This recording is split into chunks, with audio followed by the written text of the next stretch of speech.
Welcome back to the deep dive. So, our sources today aren't just a simple travel itinerary. No, not at all. They're a curated 3-day deep dive designed to really extract the fundamental soul of Hanoi, Vietnam. That's the perfect way to put it. This isn't about just sightseeing. Right. It's about being absorbed. Exactly.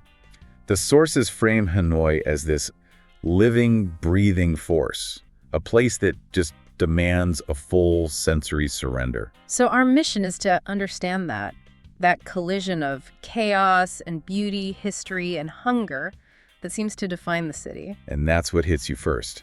The sources say the air is thick with the scent of grilled pork mingling with diesel. Wow. That tells you everything right away. Food is the language here. It's the history. It's the heart. That mix, the ancient and the modern, is really the hook, isn't it? The idea that you don't just observe Hanoi. You can't. You have to enter its current. You're not just watching the show. You're like a moving part of the performance. Yeah. And that journey starts immediately, day one.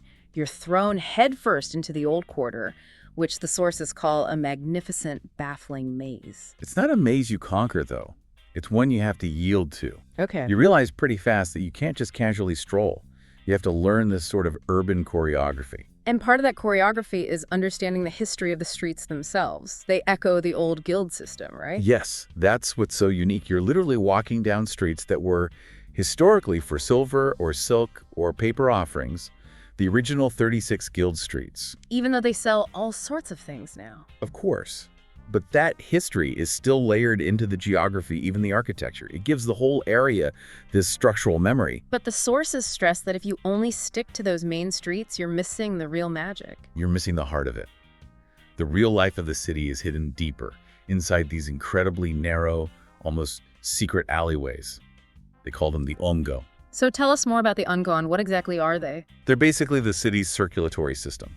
They're these tiny corridors, sometimes just wide enough for a scooter and a person to squeeze by. And they change the atmosphere completely. Instantly.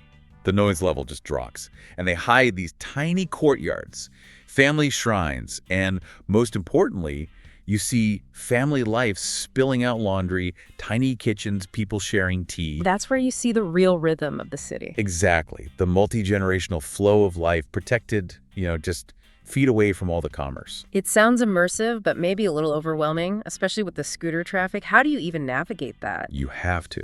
It's mandatory immersion. The key insight is you can't wait for an opening. You have to learn to move with the flow. Just step out into it. Slowly and predictably.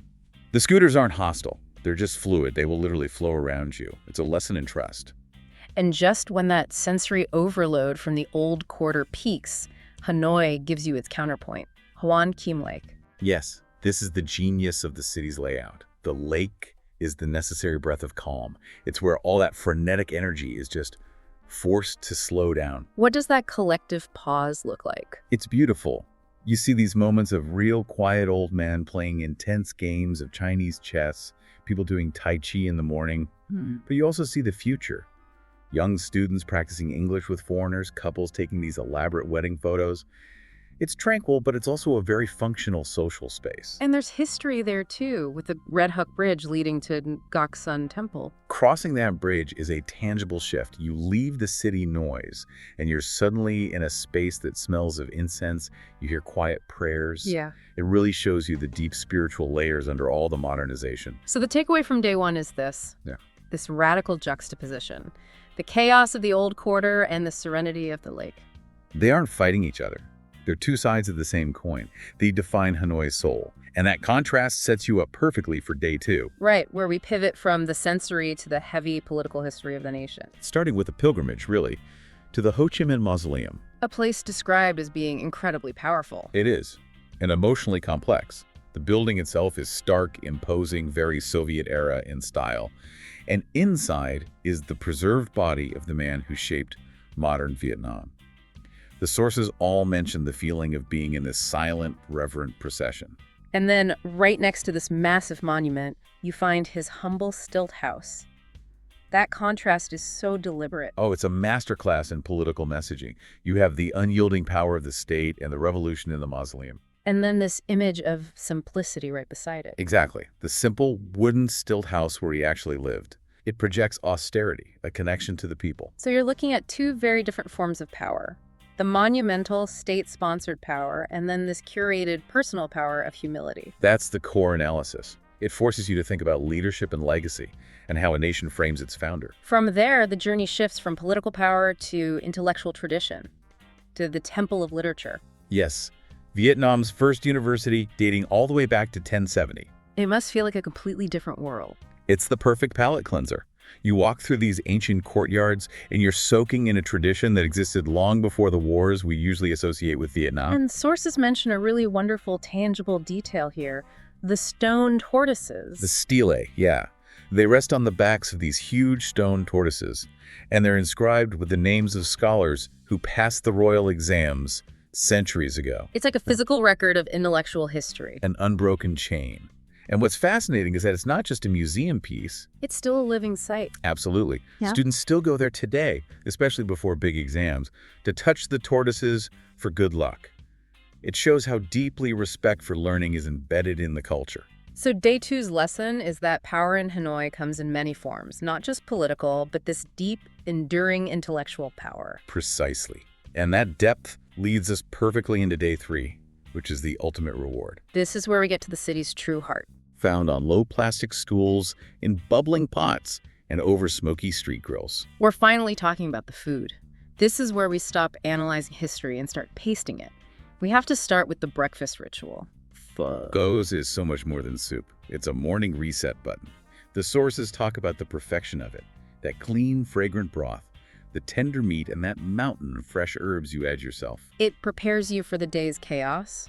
But our sources are insistent that the ultimate Hanoi bite is bun cha. Oh, bun cha is a whole experience. It's a sensory explosion. You get these charcoal grilled pork patties and slices of pork belly. Okay. And they're served in this warm, sweet, vinegary dipping sauce. Take the pork, the rice noodles, a ton of fresh herbs, and you dip it all into that sauce. So you don't pour the sauce over, you dip everything in. Exactly. It's hands-on. The advice is simple. Dip, slurp, repeat. It's that contrast of the smoky meat, cool noodles, and sharp herbs that makes it so perfect. You're basically eating the aroma of the city. And we can't talk street food without the ultimate historical fusion. Banh mi. The banh mi is a lesson in adaptation. You have the French colonial legacy, that light, crispy baguette. But then it's filled with completely Vietnamese flavors. Pâté, pork, pickled vegetables, a huge handful of cilantro. They took the occupiers' food and made it entirely their own. It's culinary nation building. And beyond those big 3, there's so much more, like nem ran, the crispy spring rolls, or bun kun. It just confirms the core message. Every vendor has a secret, every dish a history. There's so much tradition behind every single stall. And to end the journey, we have to talk about the drink that sounds completely illogical, but is apparently unforgettable. Café Trung, egg coffee. It's the perfect quirky footnote. The story is that it was invented when fresh milk was scarce, so they substituted whipped egg yolk with sugar and condensed milk. So it's like a creamy, sweet foam on top of strong Vietnamese coffee. Exactly. The sources describe it as more of a liquid tiramisu. It's decadent and it's delicious. It's that final, unexpected texture of the city. It really seals the experience. Here, you're literally tasting the city's heart. Food is memory. So, after these 3 intense days, you realize that it's barely enough time, but you, the listener, you've tasted Hanoi's rhythm, you've understood its stories, that energy, the noise, the flavors, they follow you home. And that's the real measure of a great city, isn't it? The central lesson is that the best cities change you, even just a little. We've seen a city that's faced incredible trauma and change, yet it holds on to its identity through these simple daily acts, a quiet moment by a lake, a shared bowl of pho. Our deep dive shows that preserving culture isn't always about grand gestures. So here's a final thought for you to consider. How much of a city's essential identity is preserved not in monuments, but in the smallest, most personal rituals, like the exact ratio of sweet cream to coffee in a humble cup of café Trung? And how do those simple acts resist the massive forces of global change? That's a fascinating question about where true cultural resilience really lies. Thank you for joining us on this deep dive. We'll see you next time.